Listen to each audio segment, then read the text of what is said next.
Alright, boys and girls, we should be good for today. By which I mean we should be online now.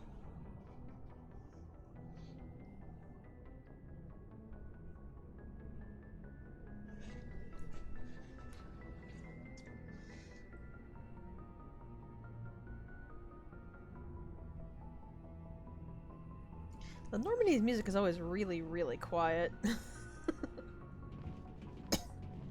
I also don't mind if you hear coughs every so often. I'm a little bit allergy-ridden today. It's not too bad, though. Ah, ads. Gotta love them. So last time we finished up the Citadel completely.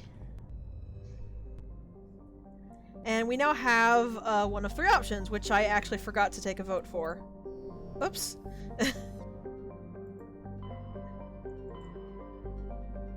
So we can go to... Also, you noticed I have, I've gone ahead and managed to install the DLC. It's actually pretty easy. But I believe we had, we could check out Novaria, we could check out Pharos, or we can go check out Liara's dig site. The dig site is where we will get the last party member. You don't get them, you get them, they're all pretty front-loaded in this game. But I'm fine, so what do you guys want to start with? I don't remember what is where. I just remember that all of them have Mako sections, and thus they're all going to make me very, very sad. Krutlar, Neovaria, and Pharos.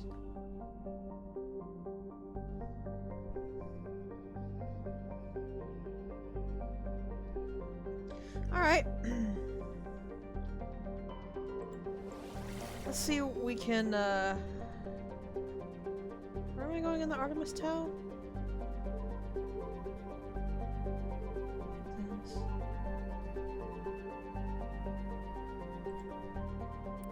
Was it Sparta? They're not labeled, and I'm pretty sure I clicked where Liara was, so I'm not sure.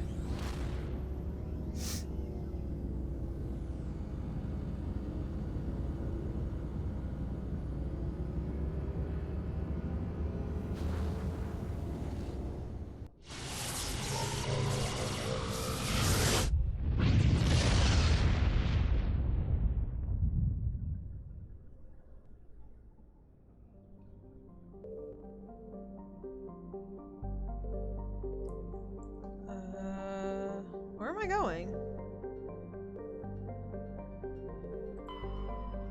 Here?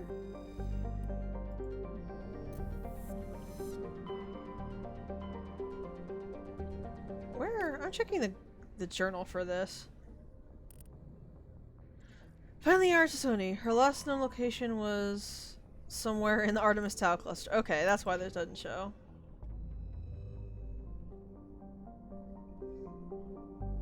Yeah, that is so intensely helpful. Alright, let's start with the outer ring and just move in then.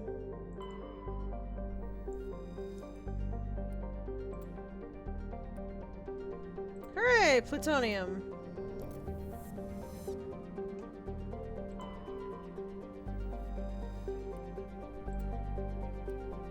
Hydrogen. I don't know what this actually gets me, if anything at all.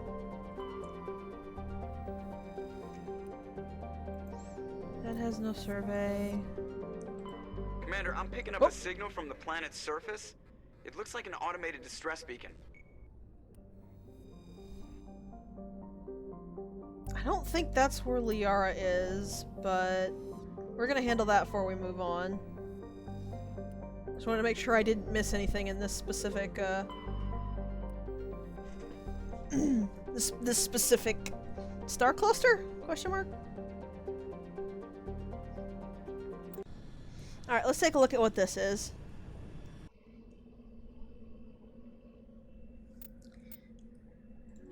I feel like I'm gonna need some muscle for this, so I'm gonna bring Rex with me. Star system, thank you. Yes.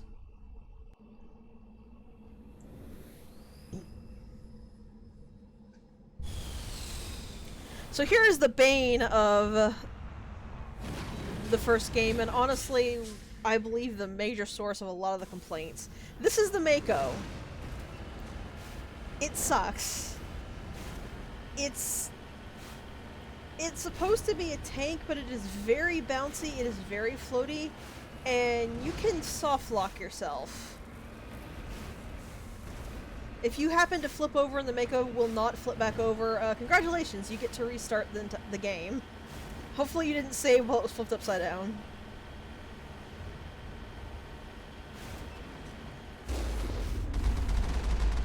I'm not shooting an Alliance Marine. Whoops, sorry, but holy crap.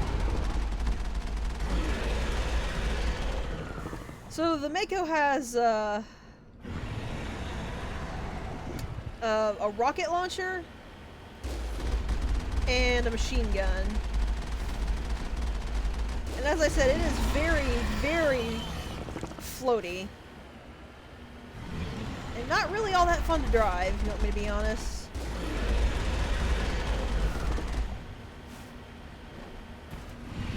Whoa! Okay, that was new. What? I'm stuck on the pressure ball! Oh god, no. I'm probably gonna die because the game spawned it directly underneath me and I got stuck on it. Oh, you went back to Normandy? I didn't know that. Die, die, die, die, die, die, die.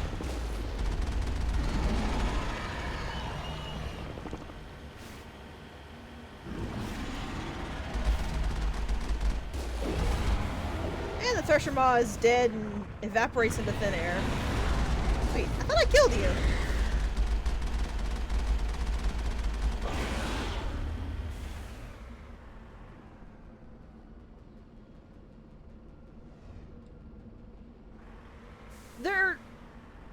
It didn't look like...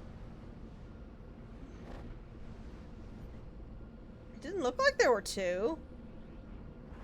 How do I get out of this? I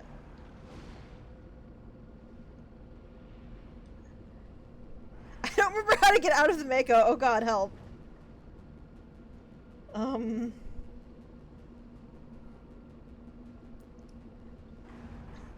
gave him the Thresher Boss. I can't believe I got stuck on the Thresher Maw. There we go. I've literally never had it pop up underneath me before. Alliance soldiers. Looks like they were lured here by the distress beacon. Looks like these men were under Admiral Kahoku's command. He'd want to know what happened here. Also, I might have killed a Marine or two when I instinctively opened fire, but we're just gonna all blame it on the Thresher Maw, okay? Oh, there's the beacon. There's the beacon. I walked right past it. Rex is stuck on a body. Can I turn it off? I'm not allowed to turn it off, I guess. Okay. Oh, were they? Look like they were alive. Hey, you're right. They're turning Normandy buttons right there.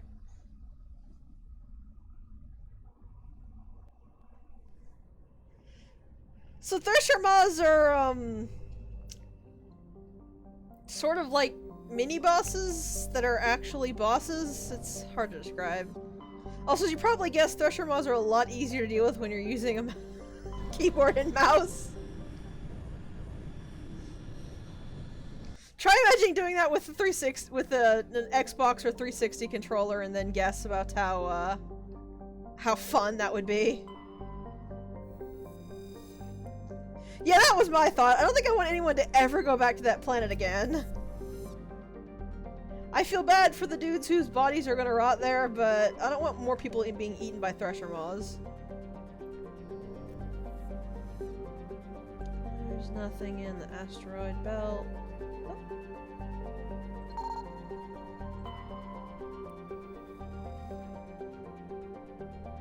Metallic asteroid, a metal-rich asteroid. I can't fault the directness, I guess. Also, I'm sure that these planets have like really interesting descriptions, but there's just so many of them.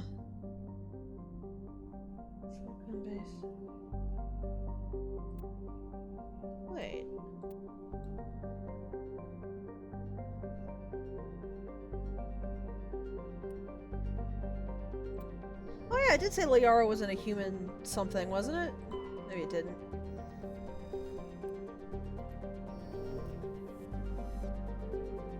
I think I scanned this already. Yeah.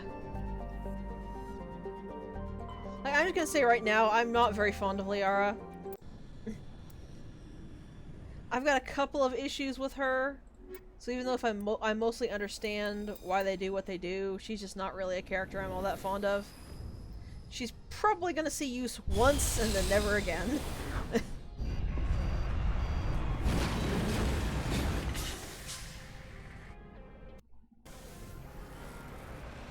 Commander, I'm picking up some strange readings. Really strange, like off the damn charts. It looks like it's coming from an underground complex a few clicks away from the drop zone. I totally thought he was gonna say kicks there. So I was just sort of glancing up at the subtitles. That was my plan, yep. You'll see why when we get there, but that's probably the only time she's gonna get used, ever. It's not that Liara's bad, she's really skilled. She's a really strong party member. I just don't like her.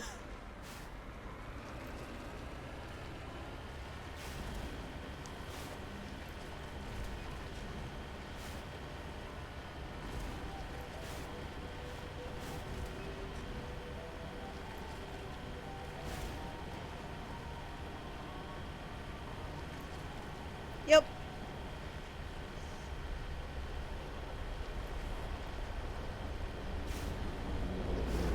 What?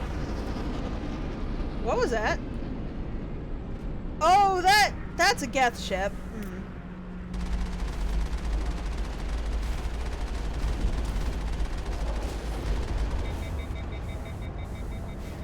Oh.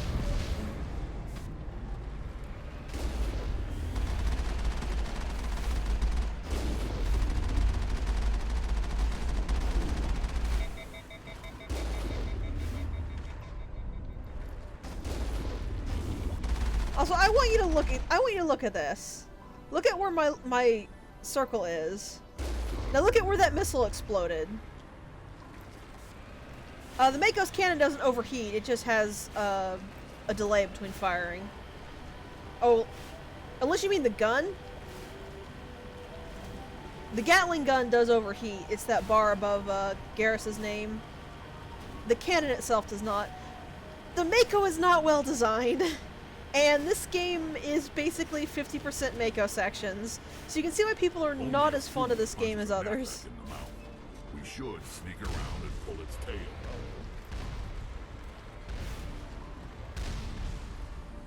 Okay, that's great and all, Rex, but where do I do that? Oh, speaking of flipping the Mako, she absolutely is.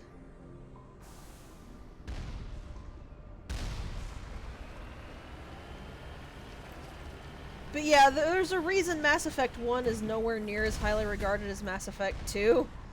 And it's mostly the Mako sections. Like, look at this. Look at this. Look at this.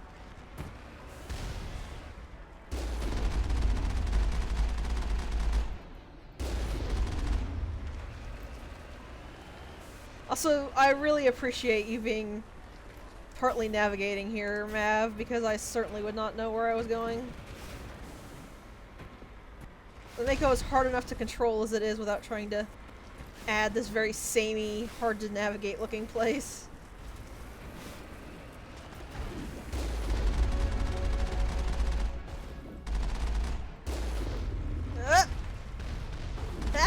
You missed me. Hey, Shepard can drive fine. It's the Mako that's just terrible.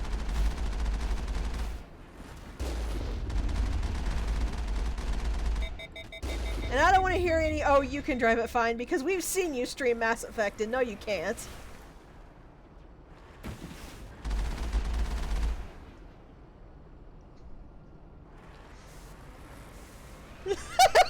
Yeah, that's pretty much what Shepard's thinking right now. You know very well you can't drive this any better than I can.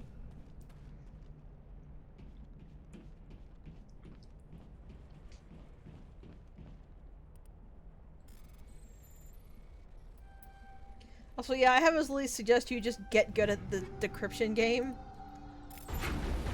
Whoa! Whoa, whoa, whoa, whoa, whoa!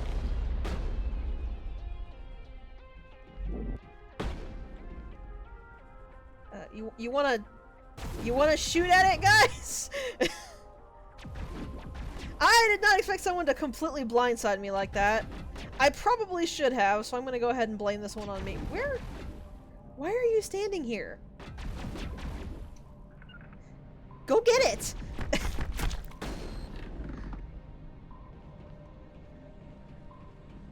Negative contacts, Commander.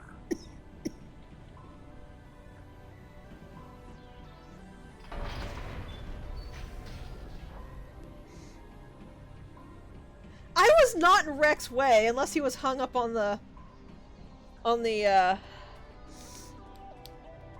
fence. In which case, I feel ya, buddy. I was nowhere near gear. Now I'm just thinking of the SWAT 4 thing. Where they'll whine about you being in their way even if you're nowhere near them. Nothing over here.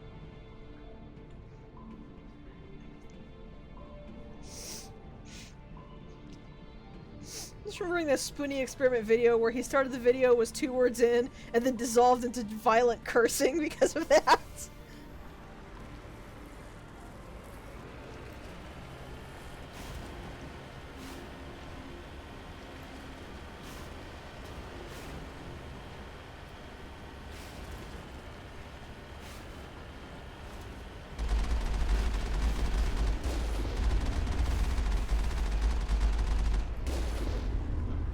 I will say that of the problems the Mako has, its missile strength is definitely not one of them.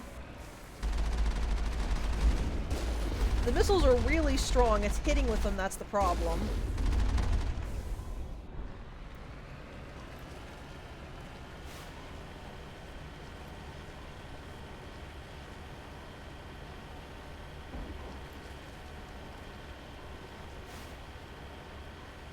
I'd say that's a problem it's got, mostly because you have to actually hit something to blow it up.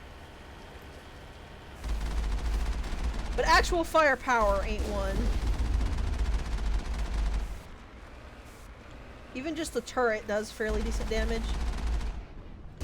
Oh.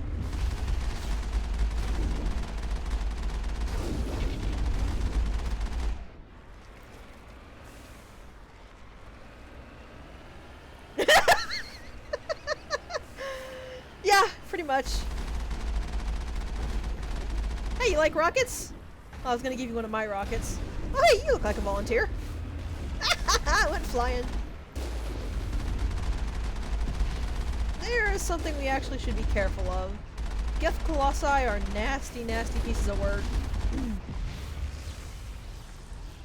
They are much easier in the Mako than they are on foot, though.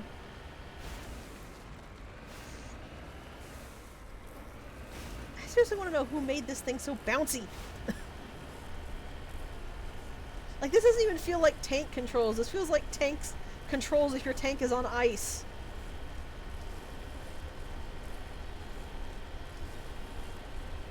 Being able to zoom in on a Gatling gun just seems like overkill.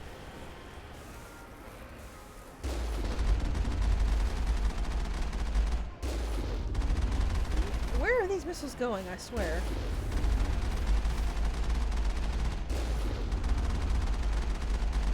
Why am I not hitting? No, really, why is this not hitting it? You know what? Fine. I was gonna demonstrate that anyway. You can in fact run things over in the Mako.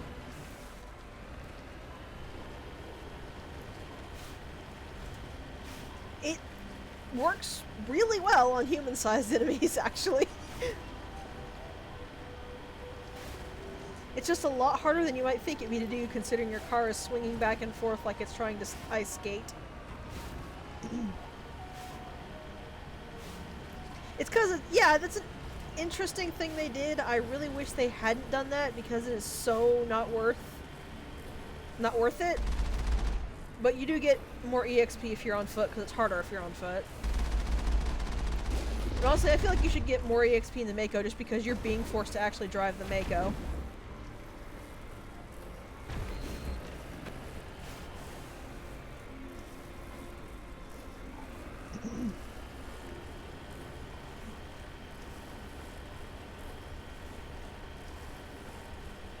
Also, I'm just gonna be honest, the other problem the Mako section has, besides the fact that it's completely incomprehensible to drive, they're so boring.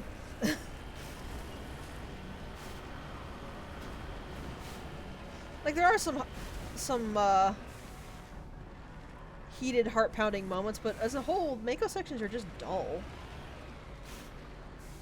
Speaking of Mako, here's where you gotta go on foot.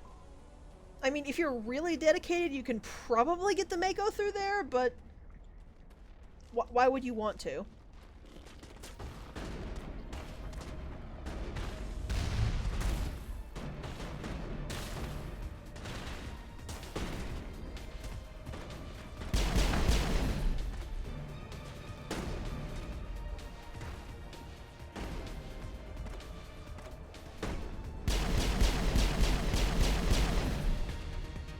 Also, oh, I cannot wait for 2.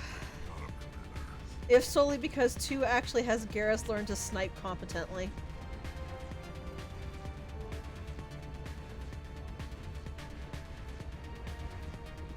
Huh, really? I didn't know that. Can we circle around here? I don't know what this is, but it's not a back way.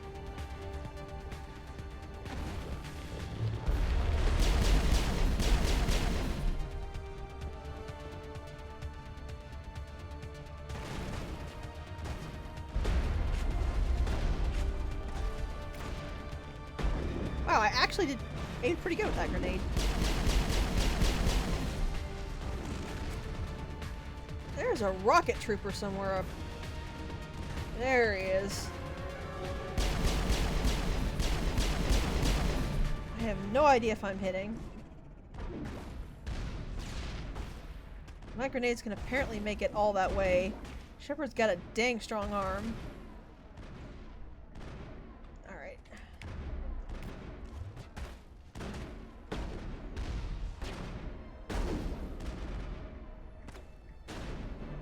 I think I killed what was on the tower.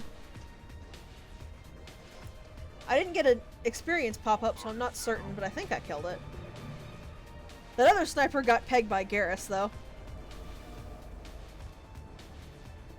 I don't think it was Rex. Rex has got a shotgun right now.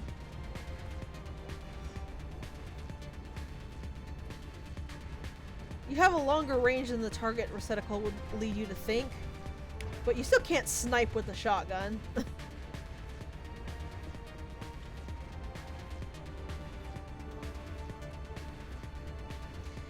That's actually one reason I like bringing him, is it is kind of hit or miss depending on how the AI feels like working.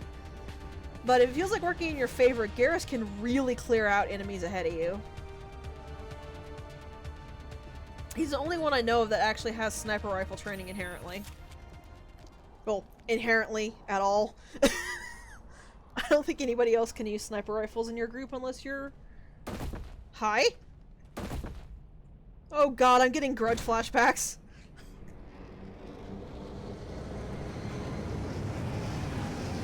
Also, the thing that amuses me, your character will constantly use an assault rifle in cutscenes, even if you're not a class that uses assault rifles. Oh, hello.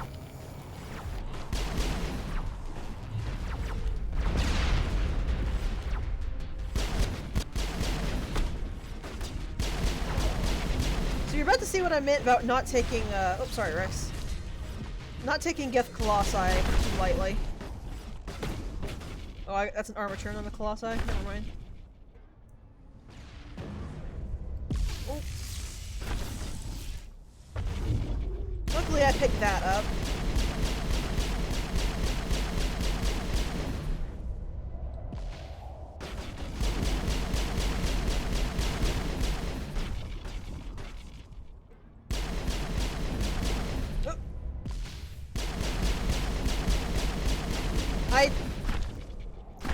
Wait, what is... was shooting me, but whatever it was, Rex made it dead.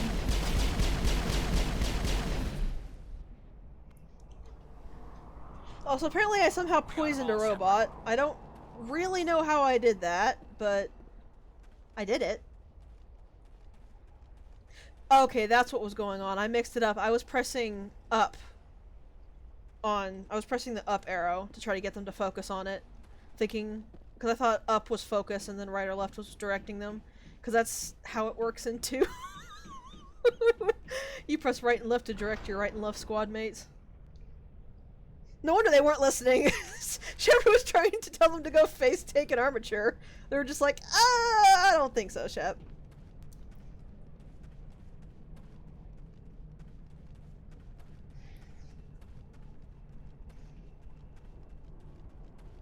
Kill them all.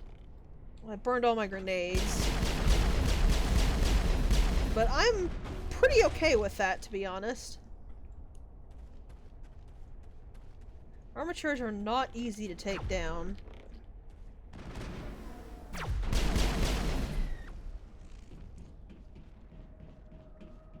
Perimeter secured. I'm never gonna remember any of that. Part of the reason I find it so much better in Mass Effect 2 is it makes sense to have it bound to the arrow keys in 2 because you're setting your squad up before the firefight. Prothean ruin before, aside from the Citadel, I mean. So it doesn't matter if you take your hand off the mouse because you're trying to set up in the first place, so. True. I just have to remember, if I can just remember right is target enemy, the rest will probably fall into place. Because if right is target enemy, left of course would mean for them to fall in line with me. Fusion containment zone. Hello!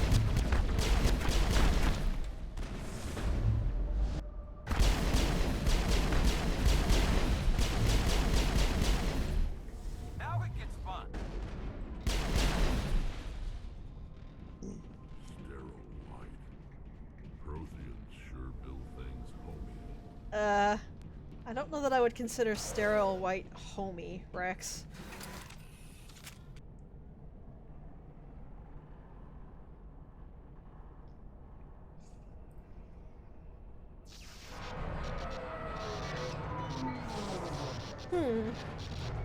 That does not seem good. He probably was, but that's the joke, Mav. Hello? Could somebody help me? Please?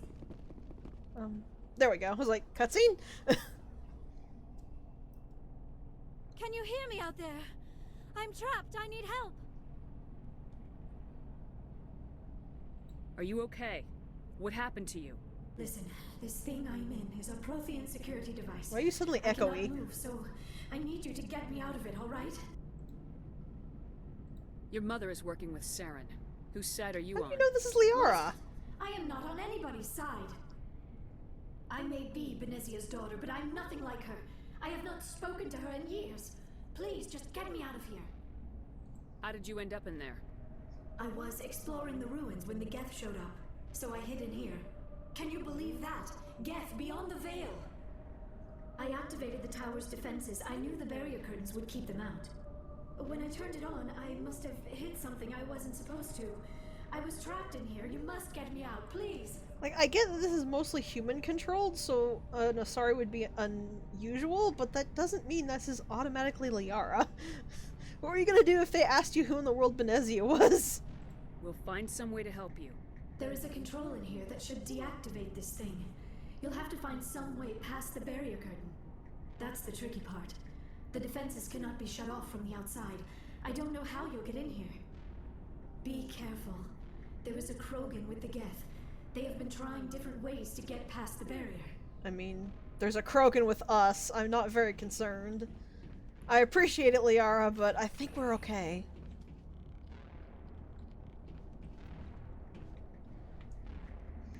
I didn't actually draw my weapon. That was automatic.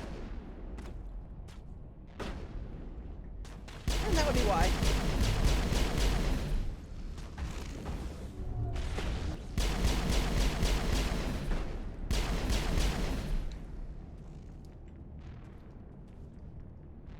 was kind of a pitiful resistance, guys. Oh.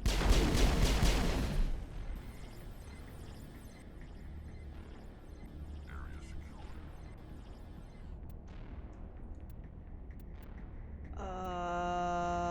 I'm sorry?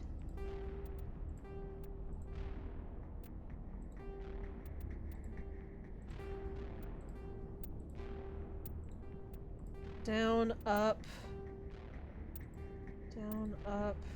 right, left, down, up, right, down, left. That's pretty easy to brute force. I'm pretty sure I could have found the actual code somewhere else, but meh. Actually, corrosive acid burning away your internal workings is probably close to poisoning. You're gonna get with robots.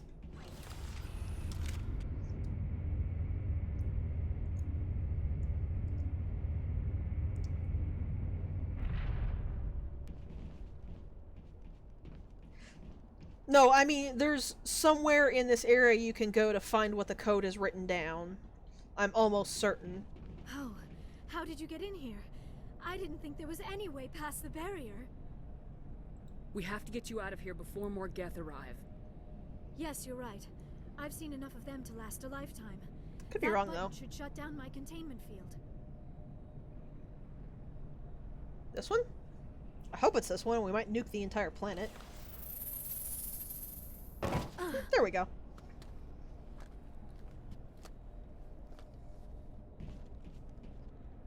Any idea how we get out of this place? There is an elevator back in the center of the tower. At least I think it's an elevator. It should take us out of here. Come on! You think it's an elevator? I still cannot believe all this. Why would the Geth come after me? Do you think Benezia's involved? Saren's looking for the conduit. You're a Prothean expert. Obviously, he wants you to help him find it. The conduit, but I don't know. That doesn't seem good. What the hell was that? These ruins are not stable. That mining laser must have triggered a seismic event. Oops. We have to hurry. The whole place is caving in. Joker, get the Normandy airborne and lock in on my signal. On the double, mister. Aye, aye, Commander. Secure and away. ETA 8 minutes. If I die in here, I'll kill him. I'm just imagining Rex coming back to life as a Krogan ghost, going to punch Joker in the face.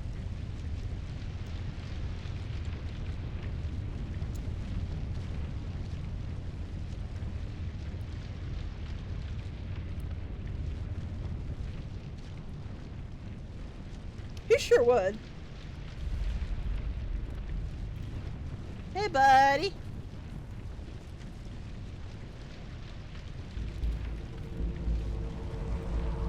Brenda, don't have a little fun.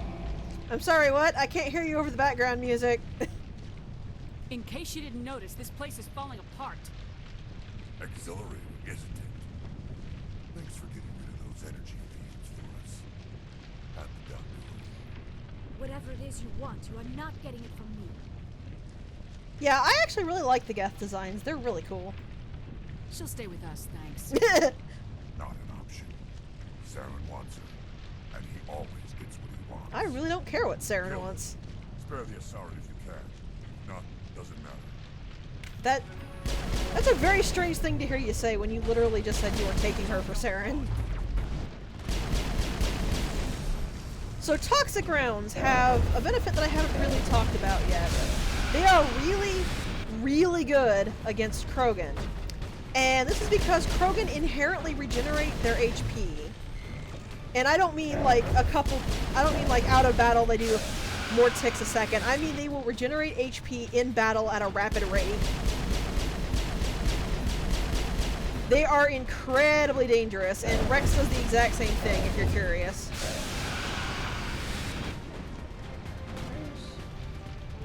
Where's the thing that's shooting at me? Oh, there you are.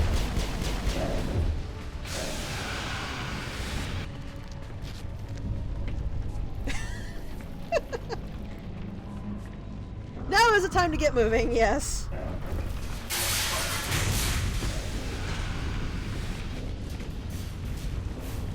I hope you got some legs, Doctor, because we're gonna get running.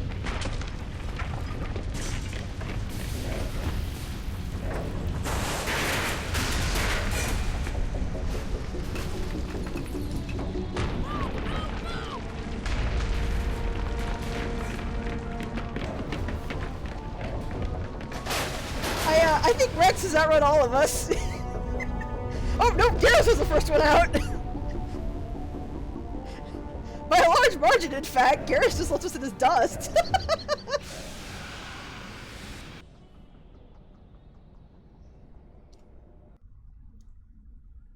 Garrus was like, nope, nope, nope, nope, nope, nope, nope, nope, I'm getting out of here.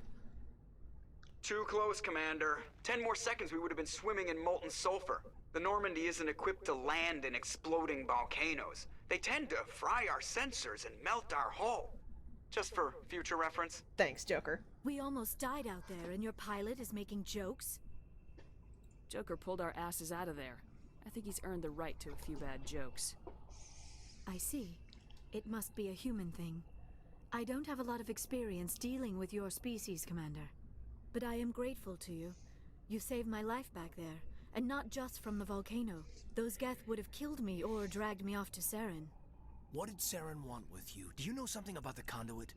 Only that it was somehow connected to the Prothean extinction. That is my real area of expertise. I have spent the past 50 years trying to figure out what happened to them. Just how old are you exactly? I hate to admit it, but I am only 106. Only. Damn! I hope I look that good when I'm your age. A century may seem like a long time to a short-lived species like yours, but among the Asari, I am barely considered more than a child. That is why my research has not received the attention it deserves. Because of my youth, other Asari scholars tend to dismiss my theories on what happened to the Protheans. I've got my own theory on why the Protheans disappeared. With all due respect, Commander, I have heard every theory out there. The problem is finding evidence to support them. The Protheans left remarkably little behind. It is almost as if someone did not want the mystery solved. It is like someone came along after the Protheans were gone and cleansed the galaxy of clues. But here is the incredible part. According to my findings, the Protheans were not the first galactic civilization to mysteriously vanish. This cycle began long before them. Where'd you come up with this theory? I thought there wasn't any evidence. I have been working on this for 50 years. I have tracked down every scrap and shred of evidence. Eventually, subtle patterns start to emerge, patterns that hint at the truth. It is difficult to explain to someone else. I cannot point to one specific thing to prove my case. It is more a feeling derived from a half-century of dedicated research. But I know I'm right, and eventually I will be able to prove it. There were other civilizations before the Protheans. This cycle has repeated itself many times over. If the Protheans weren't the first, then who was? I don't know. There is barely any evidence on the Protheans, even less on those who came before them. I cannot prove my theory, but I know I am right. The galaxy is built on a cycle of extinction. Each time a great civilization rises up, it is suddenly and violently cast down. Only ruins survive. The Protheans rose up from a single world until their empire spanned the entire galaxy. Yet even they climbed to the top on the remains of those who came before. Their greatest achievements, the mass relays and the Citadel, are based on the technology of those who came before them. And then, like all the other forgotten civilizations throughout galactic history, the Protheans disappeared. I have dedicated my life to figuring out why. Sorry, what? She done? Oh yeah, so you can see my major problem here with Liara is that she is so boring to listen to. Her voice is so monotone and droning. They were wiped out by a race of sentient machines, the Reapers. The Reapers? But I have never heard of. How do you know this? What evidence do you have? There was a damaged Prothean beacon on Eden Prime. It burned a vision into my brain. I'm still trying to sort out what it all means. Visions? Yes, that makes sense. The beacons were designed to transmit information directly into the mind of the user. Finding one that still works is extremely rare. No wonder the Geth attacked Eden Prime. The chance to acquire a working beacon, even a badly damaged one, is worth almost any risk. But the beacons were only programmed to interact with Prothean physiology. Whatever information you received would have been confused, unclear. I am amazed you were able to make sense of it at all. Yeah. A lesser mind would have been utterly destroyed by the process. You must be remarkably strong-willed, Commander. This isn't helping us find Saren, or the conduit. Of course, you're right. I am sorry, my scientific curiosity got the better of me. Unfortunately, I do not have any information that could help you find the conduit, or Saren. Yeah, like, I get her archetype is supposed to be the completely absorbed in work scientist, and I don't think that's bad at all. But Liara sounds like she barely emotes, and she just... This is all really interesting information, but it just sounds so dull, delivered in a flat monotone on a gray background with no music at all. It's... This just seems like one of the bad design choices. I don't know why Saren wanted you out of the picture, but I think we'll be a lot better off if we bring you along. Thank you, Commander. Saren might come after me again. I cannot think of anywhere safer than here on your ship. And my knowledge of the Protheans might be useful later on. And her biotics will come in handy when the fighting starts.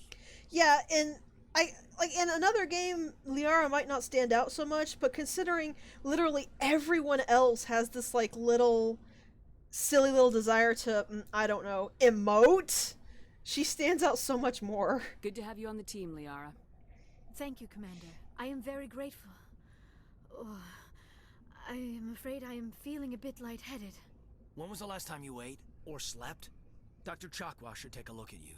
It is probably just mental exhaustion, coupled with the shock of discovering the Prothean's true fate. I need some time to process all this. Still, it could not hurt to be examined by a medical professional. It will give me the chance to think things over. Are we finished here, Commander? We can talk again after you've seen the doctor. The rest of you, dismissed. Mission reports are filed, Commander. You want me to patch you through to the Council? Patch him through, Joker. Setting up the link now, Commander. We've received your report, Commander. I understand Dr. Tassoni is on the Normandy. I assume you're taking the necessary security precautions. Liara's on our side. The Geth were trying to kill her. Benezia would never allow Saren to kill her daughter. Maybe she doesn't know. Or maybe we don't know her. We never expected she could become a traitor. At least the mission was a success. Apart from the utter destruction of a major Prothean ruin. Was that really necessary, Shepard? Also, yeah, whenever you're talking to the Council, you can just disconnect at nearly any point, and Shepard will just put on an extremely fake voice and pretend that she's getting garbled message or whatever. I think even one option, Shepard goes like, "Oh no, Joker, we've lost the connection," and Joker goes, "Gotcha, Commander," and completely cuts them off. The Geth were crawling all over those ruins. We were lucky to make it out alive. Of course, Commander. The mission must always take priority. Good luck, Commander. Remember, we are all counting on you. That is one of the times where being a renegade would be really fun, because it's just really funny, the kind of things Shepard says while she's cutting them out. But yeah, that's generally the main issue with Liara, is her voice actor's not bad. She has a really nice voice, just I don't know if this was the voice actor's first attempt, or if she was given some really poor direction, but she just sounds so bored about everything. Completely and utterly uninvested, like Pi said. And like I said, and like Pi also said, when you're against Jennifer Hale, who's extremely identifiable, likable, and emotes very well, and even against people like Garrus or Rex or Caden or even Ashley, who all have these very clear, readable, realistic emotions, Liara just sounds flat. I prefer gold to silver, you know, for my medal.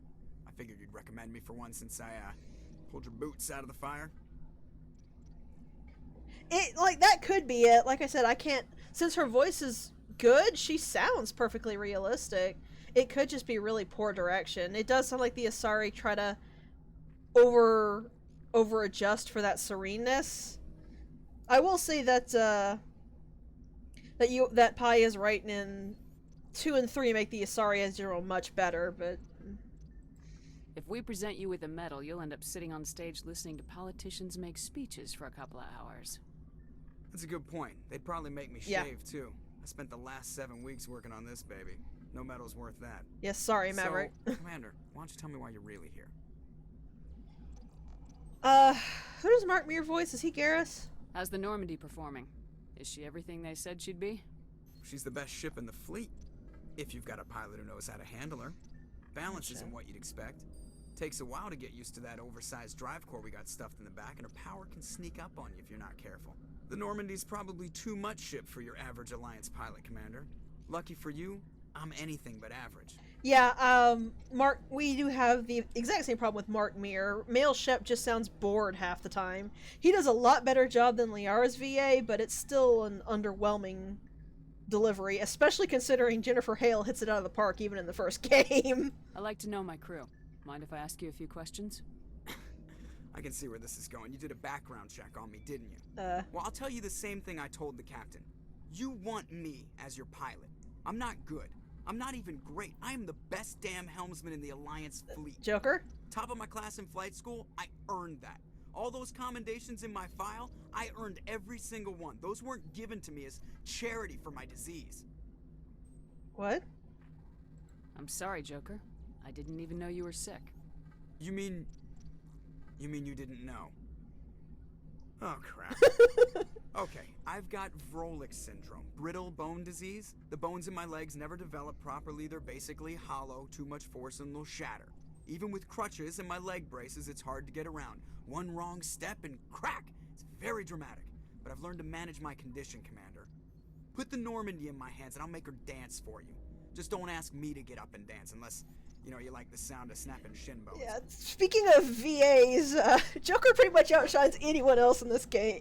I love this guy. From his writing to his delivery, it's all just so perfect. Why does everyone call you Joker? It's a lot shorter than saying Alliance Flight Lieutenant Jeff Moreau. Plus, I love to make little children laugh. I was just thinking how much you remind me of Santa Claus. Look, I didn't pick the name. One of the instructors in flight school used to bug me about never smiling. She started calling me Joker, and it stuck. Why didn't you ever smile? Hey, I worked my ass off in flight school, Commander. The world's not gonna hand you anything if you go around grinning like an idiot. By the end of the year, I was the best pilot in the academy, even better than the instructors, and everybody knew it. They'd all got their asses kicked by the sickly kid with the creaky little legs. One guess who was smiling at graduation. Also, one thing I do like about Joker is his response there. When you ask him how he is and he goes into the rant, makes it clearer than any pages upon pages of character development why he's so defensive with you. I need to know more about this Vrolik syndrome if I'm putting my ship in your hands. Yeah, of course you do. It's an extremely rare condition. Nobody knows exactly what causes it. Genetic, maybe. It's treatable, but there's no cure. They classify my case as moderate to severe. I was born with over a dozen fractures. Hip, thighs, ankles. My bones were already breaking in the womb. Damn, Joker. 100 years ago, I wouldn't have survived past my first year. Lucky for me, modern medical science has turned me into a productive member of society. I'm not trying to make you uncomfortable. Let's talk about something else. Whatever you want, Commander. How'd you end up joining the Alliance? Look, if you're looking for an inspirational tale of the crippled kid overcoming impossible odds, you're gonna be disappointed. My mother was a civilian contractor working for the Alliance. I basically grew up on the Arcturus station back when they were building up the fleets. Spend all that time around Alliance ships, there's a good chance you'll end up going to the Academy. Also, the other reason Joker is defensive is as hard as it can seem to remember sometime, he doesn't really know Shepard that well. I have to go. Alright, see ya. I don't think this is definitely not the first time they've met, but they're clearly not. They clearly aren't really close to each other. They don't really know much about each other right now. If anyone has to take over for Captain Anderson, I'm glad it's you. I'm not sure about having non-humans on our ship, though. We're all on the same team here, Presley. With all due respect, ma'am, that's what they said about Nihilus. Look how that turned out. Speak freely, Presley. I want to know if you have a problem with non-humans. It's not that, Commander. Humanity has always handled its own problems. Saren attacked one of our colonies. We should be the ones to stop him. We don't need their help. Some people think asking for help is a sign of weakness. That's just being stupid and stubborn. No matter how strong you are, allies can make you stronger. I guess so. Maybe I'm just stuck in the old ways of thinking. But don't worry, Commander. This won't be a problem. Yeah, pretty much.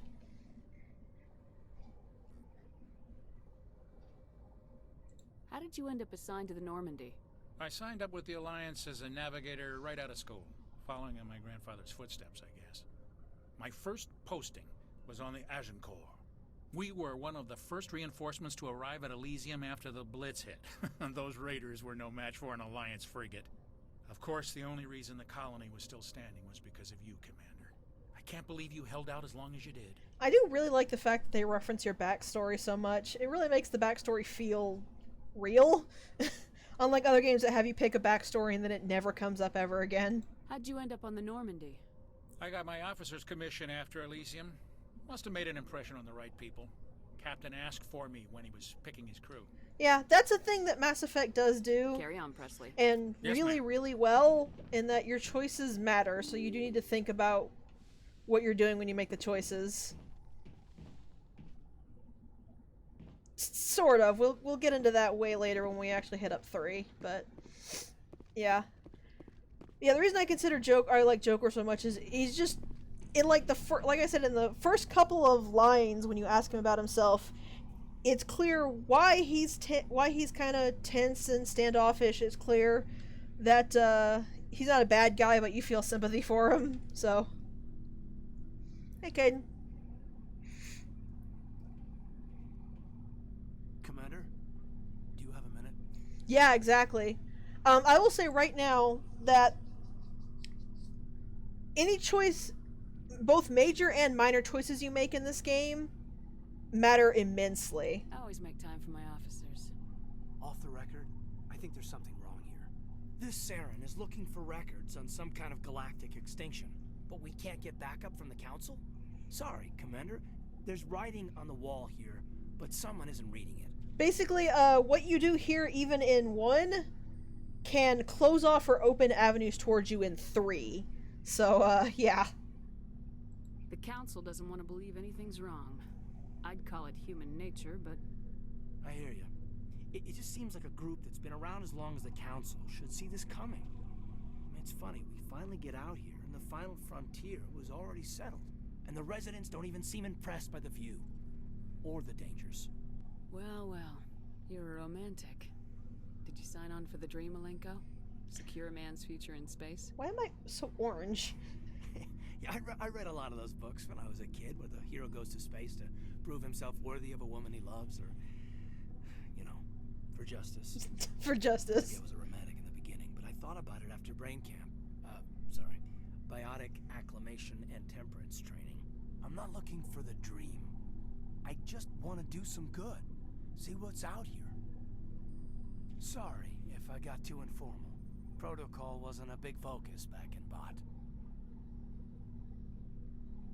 Tell me about it. Biotic acclimation and temperance didn't last past the airlock. To the kids they hauled in, it was brain camp. Sorry, hauled in is unkind. We were encouraged to commit to an evaluation of our abilities so an understanding of biotics could be compiled. There are worse results of accidental exposure to element 0 in the womb. Beats the brain tumors some kids grew up with. Yeah, I like that line a lot. Is there some question about how you were exposed? My mother was downwind of a transport crash. It was before there were human biotics, a little after the discovery of the Martian ruins. It only gets iffy around 63 when Kinetics was running out of first-gen subjects. Until then, they'd relied on accidentals. A bunch of guys in suits show up at your door after school, and next thing you know, you're out on Jump Zero.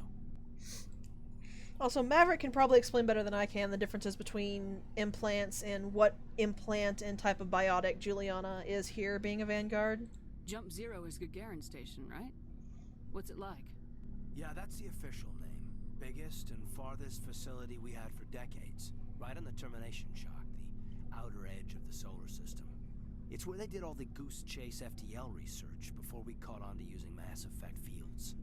It was a sterile research platform when I was there. There were other kids in the same boat, right? At least you weren't alone out there. That's true. We did have a little circle that'd get together every night before lights out. We didn't have much to do, though. It was a research platform then, and Kinetics kept Jump Zero off the extranet to prevent leaks. Then you must have had plenty of time to get to know each other. Yeah, we'd sit around and bull every night after dinner, play cards or network games. There was this girl named Rana, who had a little circle grow up around her. She was from Turkey. Her family was very rich. But she was smart and charming as hell. Beautiful, but not stuck up about it. Like you, I guess. Ma'am. Caden, I can barely hear you. You want to project a bit? Sounds like she was special to you. She was. Maybe she felt the same. But things never felt together. Training, you know. Also, I do like the fact that he he talks about her and goes, like you, the ma'am. You know of any intentional exposures for certain? No one knows. Doesn't mean they didn't happen. As big as the exposures were, it was hard to track down accidentals. It was different then. No one knew the potential, so there wasn't a lot of regulation. Anything Kinetics did was gold. I'm not saying they intentionally detonated drives over our outposts, but in retrospect, they were damn quick on the scene. Jump Zero's a long way from home. What was it like? The grand gateway to humanity looks a lot better in the vids. Anyway, this was supposed to be a casual debrief, not a bull session about stuff that happened years ago. I wanted to get to know you a little better, that's all. Thanks for the talk, Caden. Well, you're welcome, ma'am. You, make a habit of getting this personal with everyone? No, I don't. We'll talk again later. I'll need some time to process that, Commander. We'll say at least things you talk about in the little dialogues don't matter beyond the result you get, because that was not what I was expecting her to say. I was expecting her to just kind of tease him a bit. Also, here is something I missed to grab. Forgot that was there. Here's Chuck. Here's Chockwis. Yes, Commander? Is there something you need? How did you end up serving on an Alliance ship? I enlisted right out of med school. Earth always seemed boring to me. Too safe. Too secure. I figured the colonies would team. I think we've already talked about her. I wanted to travel. Yeah, we already talked to her about this. Whoops. The Alliance if I should go. Goodbye, Sorry. Commander. I forgot we already talked to Chockwis. The rank and file don't give you any new dialogue, unfortunately.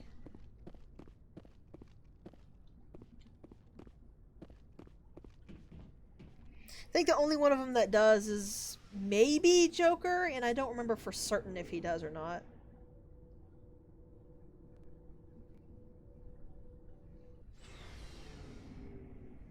So down here is the armory, I guess?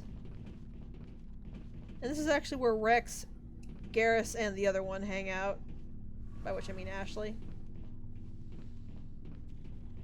And Tali too, though Tali's way over here. Stock Engineer Adams. Hey, Commander, you know that Quarian, Tali? She's been spending all her time down here asking me about our engines. I'll tell her to leave you alone. What? No, she's amazing. I wish my guys were half as smart as she is. Give her a month on board and she'll know more about our engines than I do. She's got a real knack for technology, that one. I can see why you wanted her to come along. I figured she'd be a real asset to the team. You got an eye for Tali, Commander, but I'm guessing that's not why you came down here.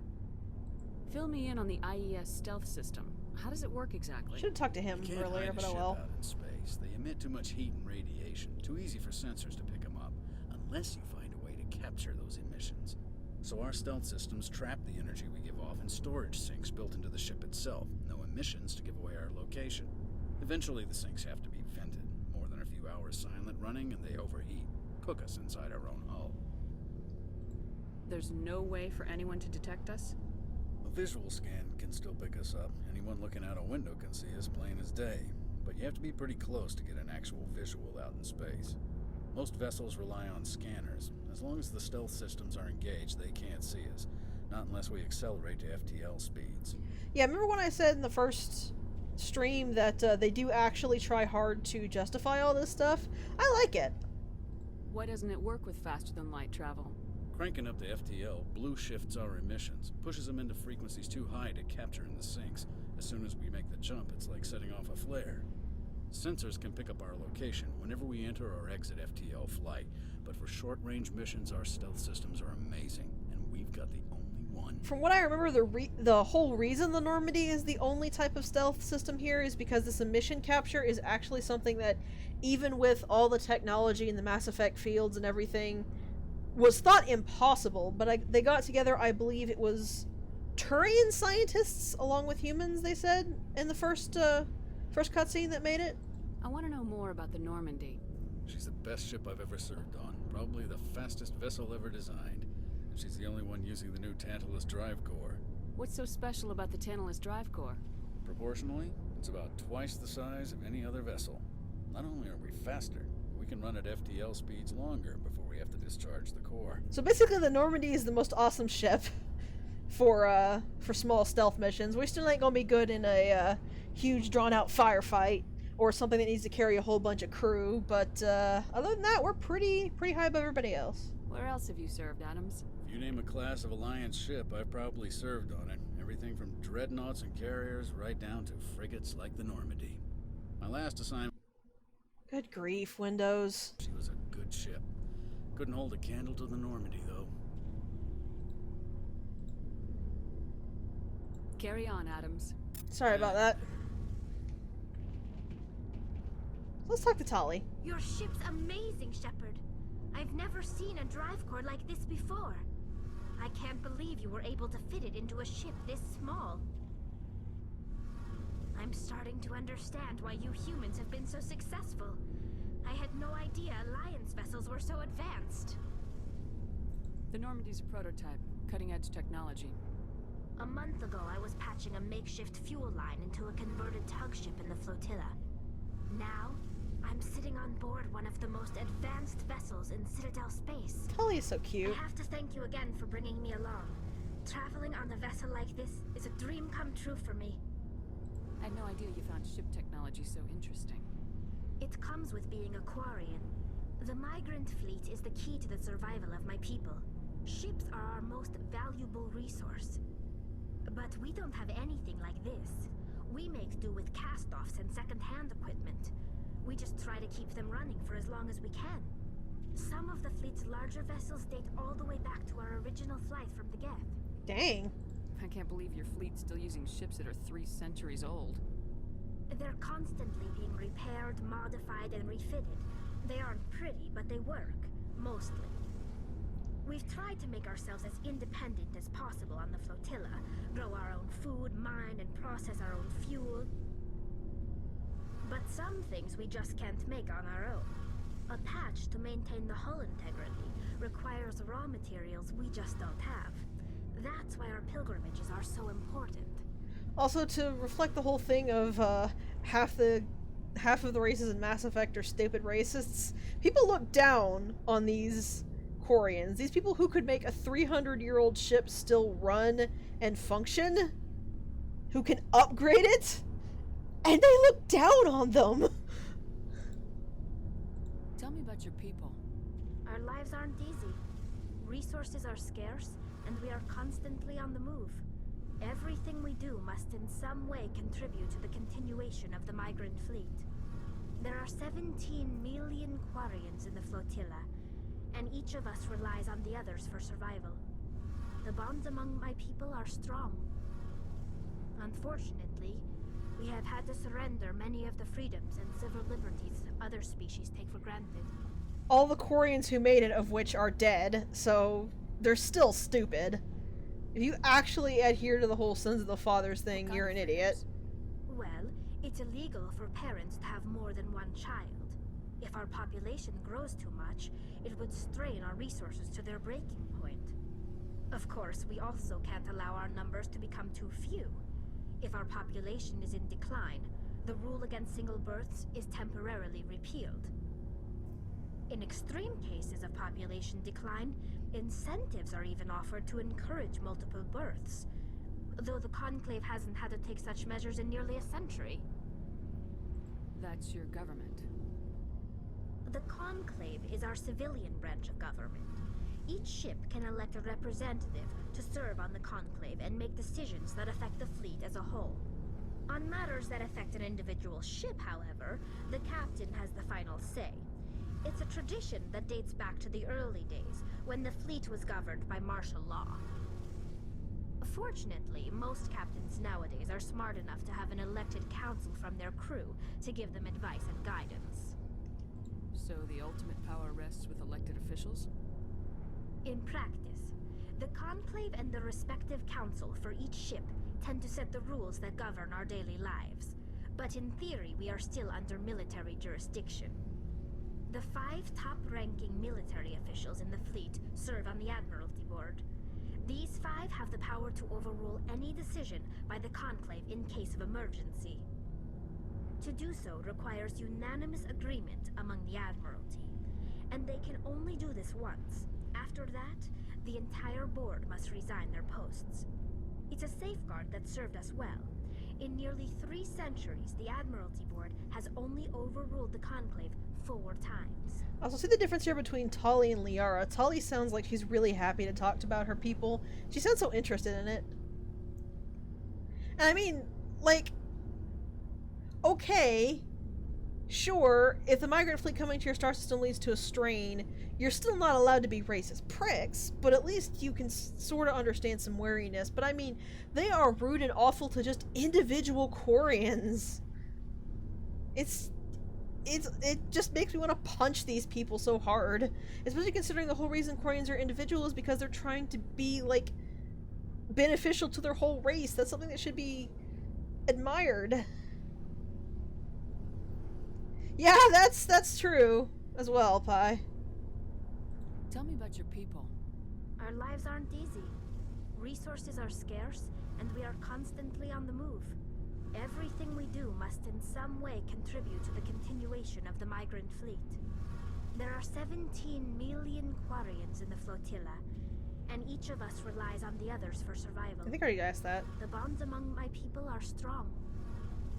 Unfortunately, yeah, I already asked that. We have had to surrender many of the freedoms and civil liberties. It's a little hard because, well, I understand why they do it.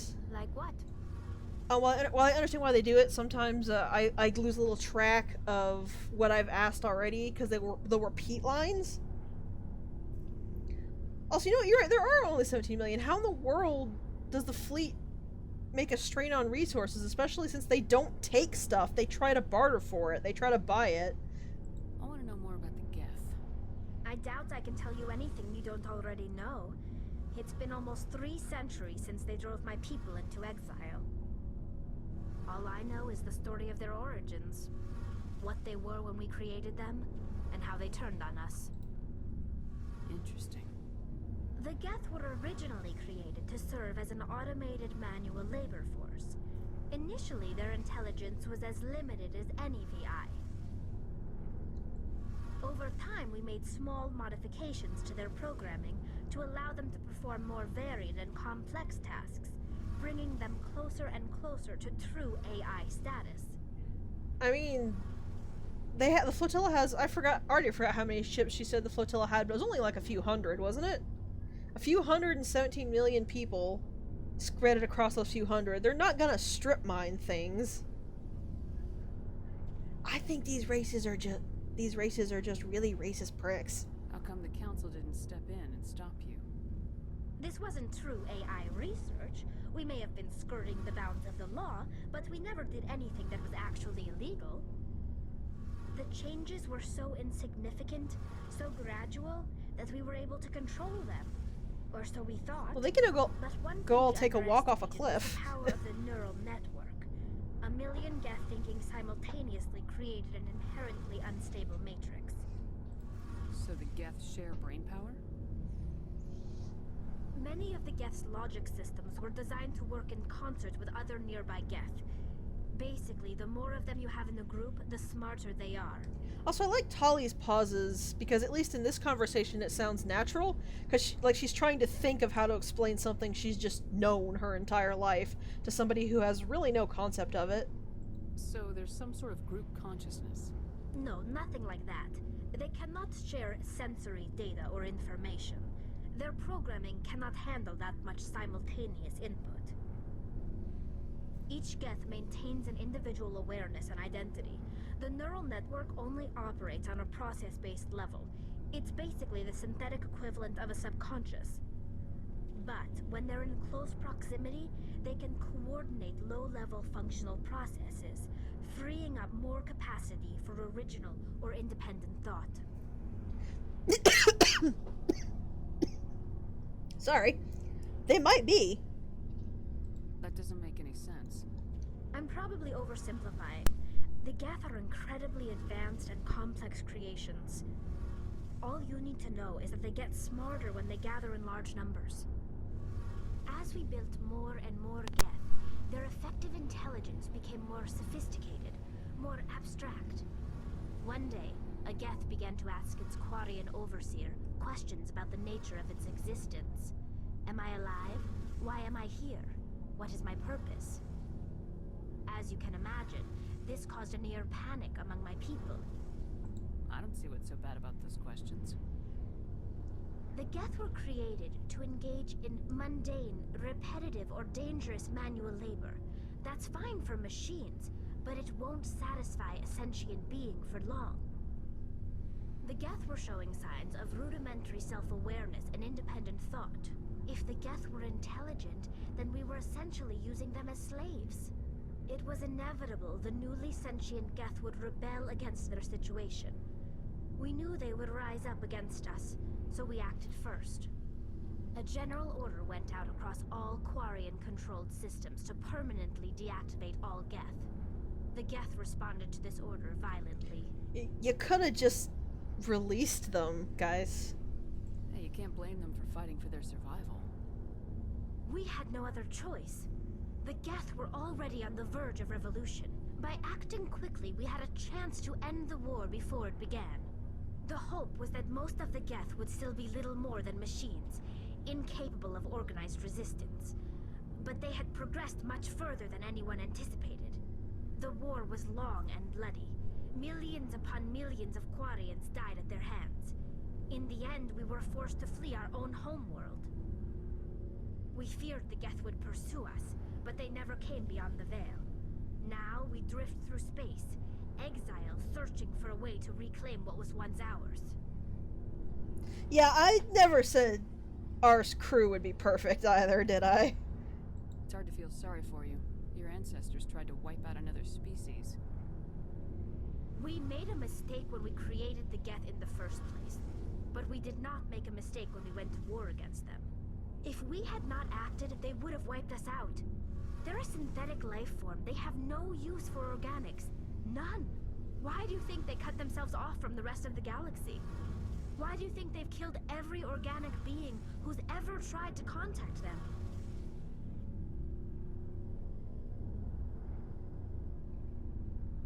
If they wanted you to wipe you out, why in the world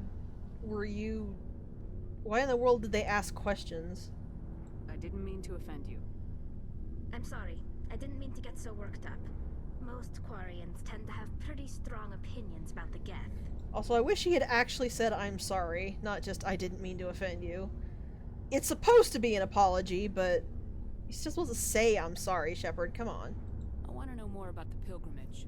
When my people reach maturity, we leave our birth ships and seek acceptance with a new crew. It's necessary to maintain genetic diversity among the fleet. Makes sense. But no ship wants to accept someone who will be a burden on them.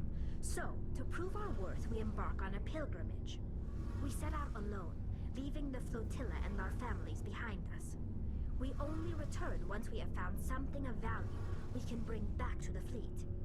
This is presented as a gift to the captain of the respective ship we wish to join. If the gift is accepted, we are welcomed into the crew.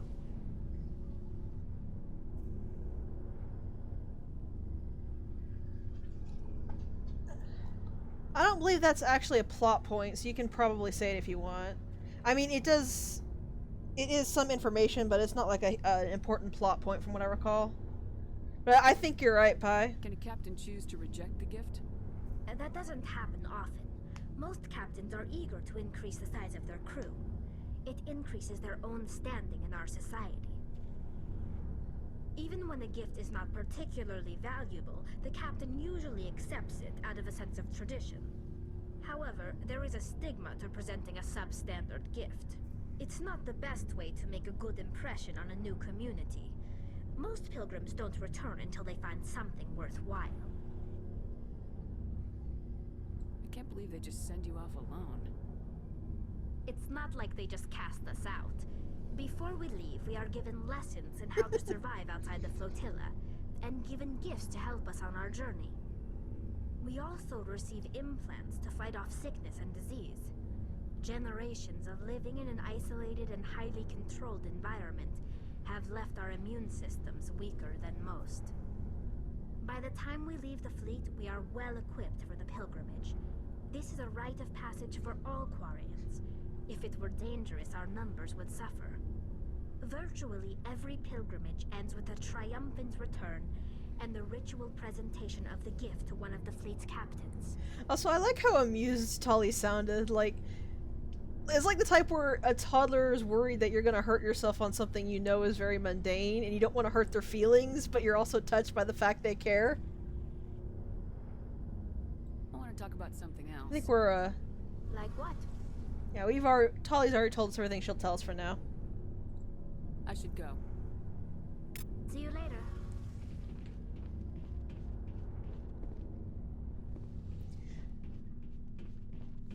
Yeah, that's the reason why I don't think it was a big deal, because that's similar to Am I Alive? That it's not really much of a plot point. You probably could infer that they said something like that. Commander, nice work out there. I knew working with the Spectre would be better than life at CSEC. Have you worked with the Spectre before? Well, no, but I know what they're like. Spectres make their own rules. You're free to handle things your way. At CSEC, you're buried by rules. The damn bureaucrats are always on your back. Honestly, I gotta agree, Garrus. Being a Spectre does have its advantages. Exactly my point. If I'm trying to take down a suspect, it shouldn't matter how I do it, as long as I do it. That may be it. Wants it done their way. Protocol and procedure come first. That's why I left. That may be a little bit beyond what I said, Garrus. So you just quit because you didn't like the way they do things? There's more to it than that. It didn't start out bad, but as I rose in ranks, I got saddled with more and more red tape. CSEC's handling of Saren was typical. I just couldn't take it anymore. I hate leaving. I hope you made the right choice. I'd hate for you to regret it later. Well, that's sort of why I teamed up with you. It's a chance for me to get off the Citadel, see how things are done outside CSEC. Either way, I plan to make the most of this. And without CSEC headquarters looking over my shoulder, well, maybe I can get the job done my way for a change. If getting the job done means endangering innocent people, then no.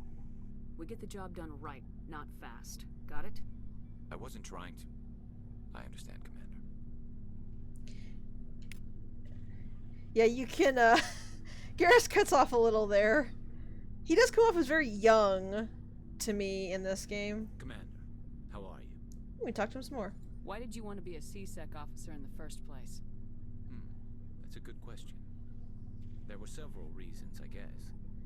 Yeah, if you like missed a dialogue with a character, I do believe it just layers it on top of each other, so you can talk to them a lot. But I like spreading out when I talk to them. I just forgot to do it after the Citadel. Probably the same as most officers. I wanted to fight injustice, wanted to help people. I guess my father had something to do with it too. He was CSEC, one of the best. I grew up hearing about his accomplishments or seeing his picture on the vids after a big arrest. He's taking my resignation pretty hard. That's tough. But you'd think he'd be impressed you're going after Saren. My father's a CSEC man to the bone. Do things right or don't do them at all, he says. He thinks I'm being too rash, too impatient. He's worried I'll become just like Saren. That's harsh. He actually talked me out of becoming a Spectre when I was younger, for the same reasons. Garrus is going to be a Spectre. You were asked to be a Spectre? Well, I was targeted as a possible Spectre candidate. Me and about 1,000 other Turian military recruits. I could have received special training, but my father didn't like it. He despises the Spectres. He hates the idea of someone having unlimited power with no accountability. He wouldn't like you, Commander. No offense. I'm pretty sure he wouldn't, Garrus. I suppose I can understand his concern. You can. But Saren's not going to play by our rules, C-Sec's rules. If you want to nail Saren, you need to send someone who isn't restricted by policies and procedures. I love how shocked you sounded. Wait, you can? Just because you can break the rules doesn't mean you should. I don't need to stoop to Saren's level to stop him. And neither do you, Garrus. I see what you mean, but I'll think about it. Thanks, Commander. I don't think he has anything else to... Commander. Yeah. Good to see you. If they don't have anything else to tell you, then they'll just give you a line like that. I think Tali is one of the only ones that doesn't because she's got stuff you can constantly ask her about. Shepard, what can I do for you? What's your story, Rex? There's no story. Okay. Go ask the Quarian if you want stories. Don't be an ass. You Krogans live for centuries. Don't tell me you haven't had a few interesting adventures. Well, there was this one time the Turians almost wiped out our entire race. That was fun. Yeah, Rex is not much of a social type. I heard about that. You know, they almost did the same to us. It's not the same. It seems pretty much the same to me. So your people were infected with a genetic mutation? An infection that makes only a few in 1,000 children survive birth? And I suppose it's destroying your entire species? I suppose it isn't all the same. Poor Shepard didn't know about it. I don't expect you to understand, but don't compare humanity's fate with the Krogan. Sorry, Rex. I wasn't trying to get you upset. Your ignorance doesn't upset me, Shepard. As for the Krogan, I gave up on them long ago. The genophage infected us, but it's not what's killing us. Rex is one of the ones where I don't really feel bad about the very blunt responses because he's just as blunt and he doesn't really care. Are your people really dying? We're sure not getting any stronger. We're too spread out. None of us are interested in staying in our own system. Lots of species have left their homes and prospered. But they go to colonize new worlds. We're not settlers. We're warriors. We want to fight. So we leave. Hire ourselves out. And most of us never go back. What can you tell me about the genophage? Ask the Solarians if you want details. They made it. All I know, it makes breeding nearly impossible. Thousands die in stillbirth, and most never get that far. Every Krogan is infected. Every one. And no one's rushing to find a cure. So yeah, if you're wondering why all the Krogans, especially Rex, seem very standoffish and angry at everybody else, that's why. He is not kidding when he mentions the stillbirth rate. That is incredibly mentally scarring for a lot of Krogan. Why don't the Krogan try to find a cure? When was the last time you saw a Krogan scientist? You ask a Krogan, would he rather find a cure for the genophage or fight for credits? He'll choose fighting every time. It's just who we are, Shepard. I can't change that. Nobody can. So long, Rex. Shepard. Anything else to say? Shepard. No, I didn't think so. Rex. Also, that ends up... That's kind of a meme, just the Shepard, Rex, Shepard, Rex. Hey, Commander. Looking for some extra supplies before you head out? What have you got? Whatever you want. Armor, weapons, mods. It's not standard Alliance issue, but that's not necessarily a bad thing. Well, as long as you don't mind paying for it. Why should I pay you for my weapons and armor? My stuff doesn't come from the Alliance. I have to purchase it myself, and it's not cheap. That makes sense. Hell, the licenses alone have set me back more than I'd like. But no licenses, no goods. Without the goods, I'm out of a job. Also, I laugh at that. The licenses are like 100 credits, man. What are licenses? Why do you need them? Manufacturers sell licenses. Each license allows me to buy and sell a certain brand of products. I already have several basic ones, but you'll need to buy more if you want me to bring in different brands. Many of the best licenses are hard to get, but they're well worth the cost if you can find them. Yeah! This is why you actually want to try to look through every store you find. Because if you can get one of those little cards, then you can shop at this requisitions officer and he can get you some really good stuff. I think the best stuff is still from the CSEC dude and the Citadel, but I don't know for sure. What do the different manufacturers offer? There are too many for me to keep track of, but each license will explain what it's good for. Yeah, basically, I understand why the Solarians were concerned, and I even do think that something probably should have been done, because no race should be having that many children that fast. But they really, really, really did not go about it the right way. How often will you get new items? Well, that depends on how many licenses you've purchased. But I'll rotate items on a regular basis regardless. And anytime we land someplace with a big enough port, I'll buy, sell, and trade whatever I can. Check back often. I need to move items quickly, so only the most basic items will be stocked consistently. I'll check him actually Not in a right second. now, thanks. No problem. Keep checking back. I am going to very briefly equip... Whoa, mouse. Equip myself.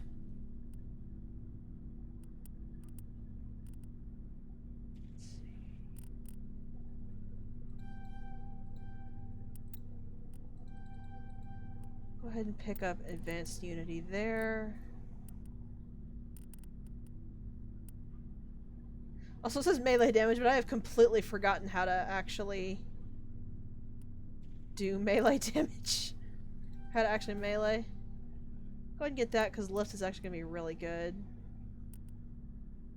I don't really use Warp all that often, in later games at least. Let's see. What have we got for shotguns here? Looks like I'm good on shotguns. Pistols? I'm good on pistols as well. I know the mods are fine. Oh, okay. I'm gonna go ahead and equip everybody that I can think of. What does Liara even use?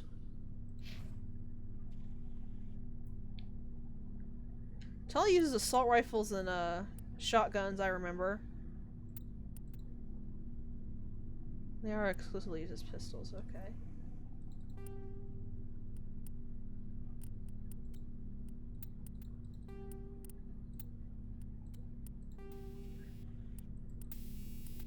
We got no mods, so everyone's fine. I just need to get them equipped with actual guns and they'll be fine. I think Rex is the same as Tali, isn't he? Assault rifle and shotgun? Garrus is fine there. And we haven't gotten a new sniper rifle for him yet. I don't remember what Caden uses either. And I can't check. So the shotguns and pistols.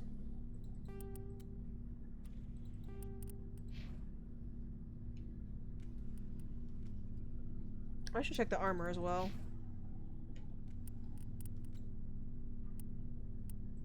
Also, Liara can apparently put on human armor. That's interesting. So I've only got human armor, so Rex and Garrus are not gonna get anything. That is some... That's some yellow armor there, Caden.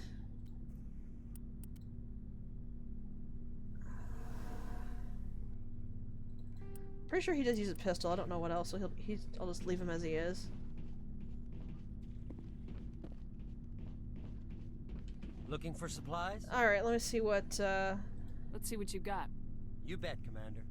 I'm gonna go ahead and pawn off everything that I've got here. Just want to make sure I'm not pawning off anything I need. Oh, there's some stuff I can actually equip to Shepherd. I didn't notice.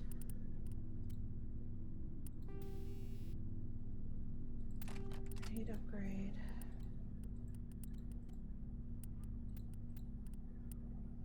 Well, a thing I could equip to Shepherd. Looking for supplies? I guess. Let's see what you I got. guess it makes sense. I just one of those things that makes me kind of feel weird about. Because she's not a human. I'm gonna upgrade shield generator.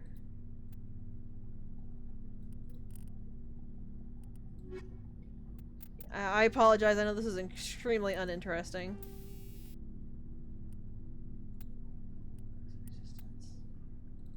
Let's go with the shield generator, and I'm just gonna dump all the rest of the mods and everyone else's armor.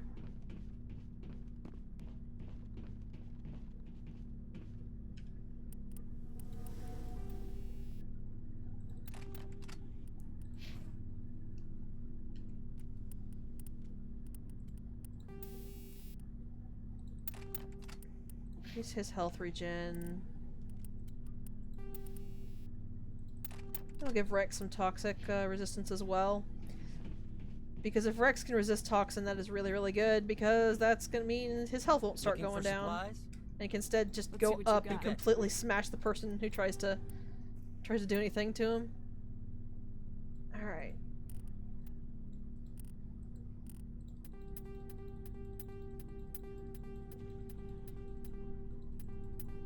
Sure, what's up? There we go. And everything we don't need is pawned off. We still are nowhere even close to affording any of the Spectre gear. We have 15,000 and it's 304,000.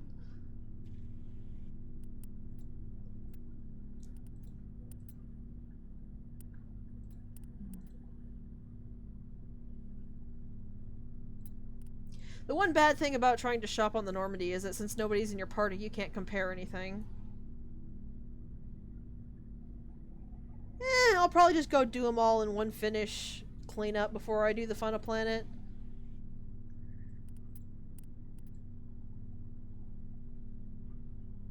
I'm gonna unload it.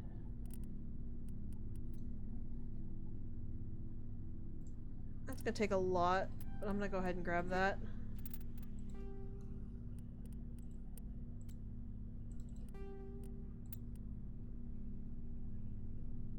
And I basically didn't change the appearance at all.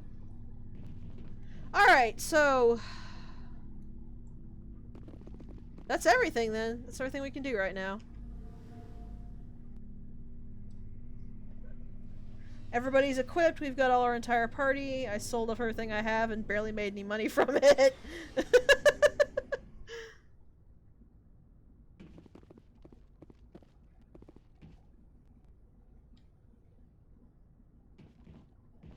Hit a loading screen.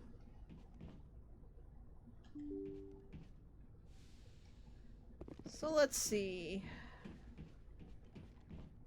You know what? It's almost... I think that's good. Let's take a break.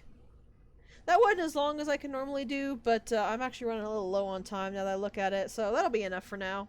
Next time we'll hit up Pharos, I believe it was.